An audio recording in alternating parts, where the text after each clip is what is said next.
नमस्कार मित्रांनो, मी तुमचा आवडता मित्र विजयराज वाघ माझ्या मोखाडा या गावातून, जिल्हा पालघर, महाराष्ट्रातून तुमच्या भेटीला.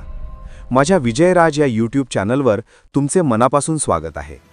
या चॅनलवर तुम्हाला भटकंती, प्रवास, नवीन ठिकाणांची माहिती, सुंदर निसर्ग तसेच माझे ट्रॅव्हल व्लॉग्स पाहायला मिळतील.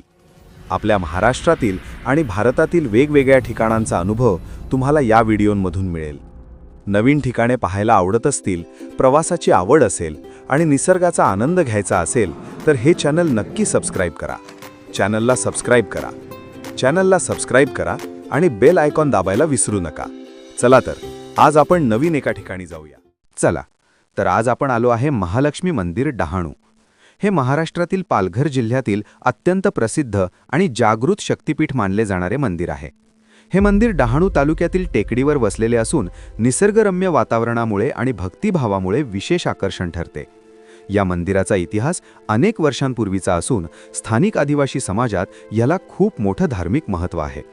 महालक्ष्मी माता ही संपत्ती, शक्ती आणि समृद्धीची देवी मानली जाते. स्थानिकांच्या मते देवी जागृत आहे, म्हणजेच भक्तांच्या नवसालातील लवकर प्रतिसाद देते. आदिवासी समाज विशेषतः ह्या देवीला आपली कुलदेवी मानतो. हे मंदिर एका उंच टेकडीवर वसलेले आहे. मंदिरापर्यंत पोहोचण्यासाठी पायऱ्या चढाव्या लागतात. वर पोहोचल्यावर सभोवती हिरवेगार जंगल, डोंगर आणि शांत वातावरण अनुभवायला मिळते. मंदिराची रचना साधी पण पारंपरिक आहे.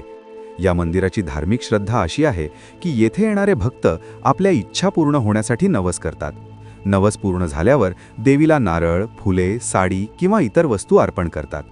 काही लोक विशेष पूजा अर्चा किंवा अभिषेकही करतात.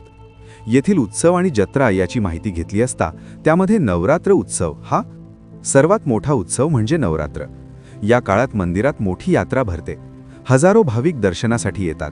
भजन, कीर्तन, पूजा आणि सांस्कृतिक कार्यक्रम होतात. त्याचबरोबर दिवाळी, पौर्णिमा आणि इतर धार्मिक सणांनाही गर्दी असते. येथील परिसर आणि निसर्ग खूप सुंदर आहे. मंदिराभोवती घनदाट जंगल आणि डोंगर आहेत. पावसाळ्यात हा परिसर अतिशय सुंदर दिसतो. शांत वातावरणामुळे ध्यान आणि अध्यात्मासाठी उत्तम ठिकाण आहे. डहाणूच्या हिरव्या गार डोंगरांमध्ये एक शांत पवित्र जागा आहे, महालक्ष्मी मंदिर डहाणू. त्या ठिकाणाशी एक सुंदर गोष्ट जोडलेली आहे. चला तर या देवीच्या मला माहिती असलेल्या कथा तुम्हाला सांगणार आहे. 1. श्रद्धेची गोष्ट. खूप वर्षांपूर्वी डहाणू परिसरात आदिवासी लोक साधं, निसर्गाशी जोडलेलं जीवन जगत होते. त्यांचं आयुष्य जंगल, शेती आणि निसर्गावर अवलंबून होतं. पण कधीकधी दुष्काळ, आजार आणि संकट त्यांच्या आयुष्यात येत असत. एके दिवशी गावातील एका वृद्धाला स्वप्न पडलं. त्या स्वप्नात एक तेजस्वी देवी प्रगट झाली. तिने सांगितलं, मी या डोंगरावर बसले आहे, माझी पूजा करा, मी तुमचं रक्षण करीन. सकाळी उठल्यावर त्या वृद्धानं ही गोष्ट गावकऱ्यांना सांगितली. सुरुवातीला काही लोकांना शंका वाटली, पण श्रद्धेनं त्यांनी त्या डोंगरावर शोध सुरू केला आणि खरंच त्या टेकडीवर त्यांना एक पवित्र स्थान सापडलं. त्यांनी तिथे देवीची स्थापना केली. तीच आजची महालक्ष्मी माता. श्रद्धेचा चमत्कार. गावकऱ्यांनी मनापासून देवीची पूजा सुरू केली. हळूहळू त्यांच्या आयुष्यात बदल होऊ लागला. पिकं चांगली येऊ लागली, आजार कमी झाले, गावात सुखशांती नांदू लागली. लोकांचा देवीवरील विश्वास अधिकच वाढला. नवस बोलला की देवी पूर्ण करते अशी ख्याती पसरली. आजचा काळ. आजही हजारो भाविक त्या डोंगरावर चढून देवीचं दर्शन घेतात. विशेषतः नवरात्रात संपूर्ण परिसर भक्तीनं भरून जातो.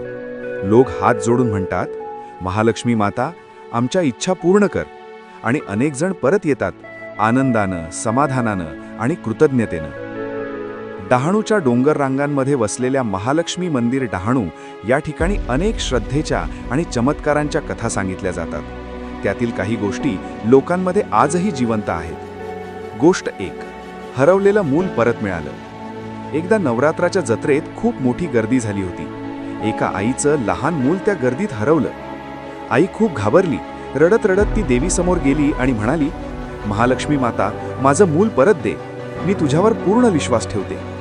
काही वेळातच आश्चर्य म्हणजे ते मूल मंदिराच्या पायऱ्यांजवळ शांत बसलेलं सापडलं. आईच्या डोळ्यात आनंदाश्रू आले. तिने देवीचे आभार मानले. लोक म्हणतात, मातेनं स्वतः त्या मुलाचं रक्षण केलं. गोष्ट 2. नवस पूर्ण करणारी माता. एका शेतकऱ्याची परिस्थिती खूप कठीण होती. वर्षानुवर्ष त्याच्या शेतात पिकं येत नव्हती. तो खूप निराश झाला होता. एके दिवशी तो मंदिरात आला आणि मनापासून प्रार्थना केली, माते, यावर्षी चांगलं पीक आलं तर मी तुला नारळ अर्पण करीन. त्या वर्षी आश्चर्यकारकरित्या पाऊस योग्य प्रमाणात झाला आणि त्याच्या शेतात भरपूर पीक आलं. शेतकरी आनंदाने मंदिरात आला आणि आपला नवस पूर्ण केला. तिसरी गोष्ट, आजारातून बरे होणे. डहाणूच्या एका कुटुंबातील व्यक्ती गंभीर आजारी होती. डॉक्टरांनी आशा कमी असल्याचं सांगितलं होतं. कुटुंबानं हार न मानता महालक्ष्मी मातेकडे नवस केला. ते रोज देवीचं नाव घेत होते, प्रार्थना करत होते. हळूहळू त्या व्यक्तीची तब्येत सुधारू लागली आणि काही दिवसात तो पूर्ण बरा झाला. लोक म्हणतात, देवीची कृपा आणि श्रद्धा यामुळे हे शक्य झालं. डहाणूच्या शांत हिरव्यागार डोंगरांमध्ये वसलेलं महालक्ष्मी मंदिर, डहाणू. आणि त्या ठिकाणी दरवर्षी 2 खास प्रसंग येतात, दत्त जयंती आणि महालक्ष्मी माता यात्रा. ही फक्त यात्रा नसते, ती एक अनुभवांची, श्रद्धेची आणि भावनांची गोष्ट असते. गोष्ट 2 यात्रांची, एका श्रद्धेची. एक छोटंसं गाव, डहाणू. त्या गावात गणू नावाचा एक तरुण राहत होता. तो नेहमी आपल्या आईसोबत महालक्ष्मी मातेच्या दर्शनाला जायचा. मार्गशीर्ष पौर्णिमा आली. गावात सगळीकडे एकच चर्चा, आज दत्त जयंती. पहाटेच गणू आईसोबत निघाला. मंदिराकडे जाणाऱ्या रस्त्यावर ढोल ताशांचा आवाज घुमत होता. भक्त दिगंबरा दिगंबरा म्हणत पुढे जात होते. तेव्हा गणूने पहिल्यांदाच भगवान दत्तात्रय यांची पालखी पाहिली. फुलांनी सजवलेली, दिव्यांनी उजळलेली आणि आजूबाजूला भक्तांचा उत्साह. मंदिरात पोहोचल्यावर अभिषेक सुरू होता. मंत्रोच्चार, घंटानाद आणि सुगंधी धूप. गणूला वाटलं, इथे काहीतरी वेगळंच आहे. खूप शांत, खूप पवित्र. रात्री त्यांनी भजन ऐकलं, महाप्रसाद घेतला आणि मनात एक वेगळीच समाधानाची भावना घेऊन घरी परतले. काही महिन्यांनी महालक्ष्मी यात्रा, नवरात्र सुरू झालं. डहाणू पुन्हा एकदा जिवंत झाला. गणू आणि त्याची आई पुन्हा मंदिराकडे निघाले. पण यावेळी दृश्य वेगळंच होतं. रस्त्याच्या दोन्ही बाजूंना दुकानं, झुले, खेळणी, गोड पदार्थ. हजारो भाविक जय माता दी म्हणत चाललेले. डोंगर चढताना गणूला थकवा आला, पण आई म्हणाली, मातेचं नाव घे, सगळा थकवा जाईल. आणि खरंच वर पोहोचल्यावर देवीचं दर्शन घेताच त्याचा सगळा थकवा गायब झाला. मंदिर फुलांनी सजलेलं, दिव्यांनी उजळलेलं. असं वाटत होतं जणू महालक्ष्मी माता स्वतः भक्तांचं स्वागत करत आहे. गोष्टीचा शेवट. त्या दिवशी गणू आईला म्हणाला, आई, दत्त जयंती आणि महालक्ष्मी यात्रा दोन्ही वेगळे आहेत, पण दोन्हीमध्ये एकच गोष्ट आहे, श्रद्धा. आई हसली आणि म्हणाली, बाळा, देव वेगळे असले तरी भक्ती एकच असते. अर्थ. या गोष्टीतून आपल्याला समजतं, दत्त जयंती आपल्याला शांतता आणि ज्ञान देते. महालक्ष्मी यात्रा देते ऊर्जा, उत्साह आणि आशीर्वाद. आणि दोन्ही मिळून तयार करतात एक सुंदर आध्यात्मिक अनुभव. या यात्रेचे वैशिष्ट्य म्हणजे वेगवेगळ्या गल्ली वेगवेगळ्या ठिकाणी, उदाहरणार्थ खाऊची गल्ली, पाळण्याची गल्ली, मासे गल्ली, चिकन गल्ली, मटण गल्ली, विविध हत्यारांची गल्ली, विविध खाण्यासाठी पदार्थांची गल्ली, अजून बरेच काही. आणि सगळ्यात महत्त्वाचे म्हणजे भुजिंग. चिकन असो, मासे असो की मटण असो, खूप प्रसिद्ध, जे खाण्यासाठी लोक खूप लांबून येतात. मी आणि माझे मित्र श्री पारधी सर असो की श्री बोंगे सर असो की श्री सोगीर सर असो की श्री फरडे सर असो, त्याचबरोबर श्री मौले सर असो, याचा खूप आनंद घेतला. आम्ही ज्या गल्लीत होतो ती गल्ली म्हणजे भुजिंग. काय तो धूर, काय ते कोळशावर भाजणे, लाल लाल.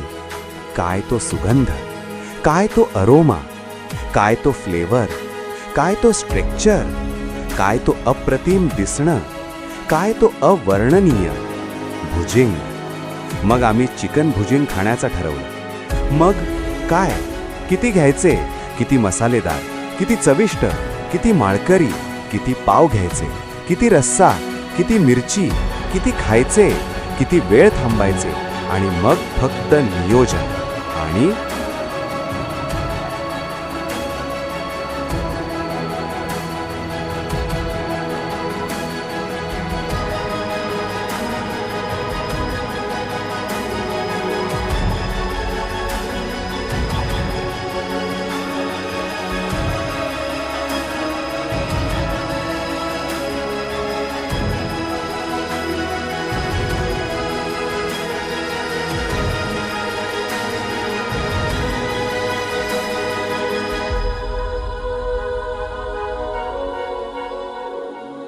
आणि आम्ही एका ठिकाणी थांबून चिकन भुजिंग घ्यायचे ठरवून. काय ते वर्णन! लाले लाल कोळसा, मस्त चिकन भासतंय, तोंडाला पाणी, कधी मिळतंय? मग काय कधी एकदाचे पुढ्यात येतंय. मस्त एका घासात फस्त करतो, मग फक्त वाट पाहतोय, फक्त. आणि आम्ही एका ठिकाणी थांबून चिकन भुजिंग घ्यायचे ठरवू. काय ते वर्णन! लाले लाल कोळसा, मस्त चिकन भासतंय, तोंडाला पाणी, कधी